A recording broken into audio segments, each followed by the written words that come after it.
Minolestya at tinangkapang dukutin ng isang dalagitang estudyante habang siya ay papauwi galing sa eskwelahan. Ang tatlong sospek na sakay ng tricycle nang gawin nila ang krimen ay dati na raw natukang. Pero hinihinalang bumalik sila sa pagdodroga. Nakatutok si Jong Consulta. Eksklusibo!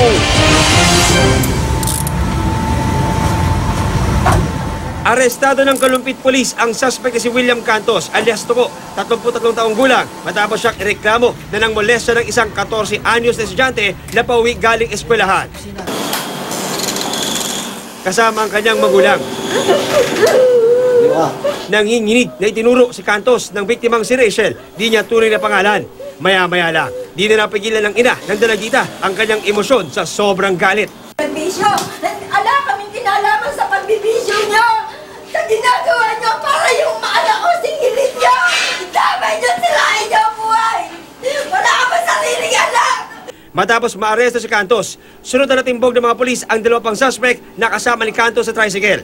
Sumbong ng biktima na third-year high school student, naglalakad siya pauwi sa kanilang bahay pasado alas 7 kagabi nang biglang huminto ang isang pulang tricycle sa kanyang tabi. Laking gulat niya nang bigla siyang paghihipuan sa hita at masiselang bahagi ng katawan ng suspect. Ginaganon niya po ako para po makasakay po dun sa tricycle nila. Nakatagal ng ganyan? Opo. Papasok sa loob ng tricycle? Opo. Ayon pa sa biktima, hinatak pa raw siya ni Cantos papasok sa tricycle. Pero swerteng nakawala siya at nakahanap ng tulong. Masakit po yun. Napapanood ka sa TV. Hindi ko sa watala yung mangyayari sa anak ko. Maring itinanggi ng suspect ang bintang. Pero ang driver ng tricycle umamin sa akusasyon. Ikaw ba talaga? Sir, wala pong ginagawa po, sir. Wala pong ginagawa kasalanan. Wala kang hinipuan? Wala po, sir. Nakita mo na hinaharas niya yung babae. Naano po sa likuran po. Naharas po. Ikaw yung driver, ba't hindi mo pinigil? Hindi ko po kasi kinamahan ako kasi inakyat ko na eh.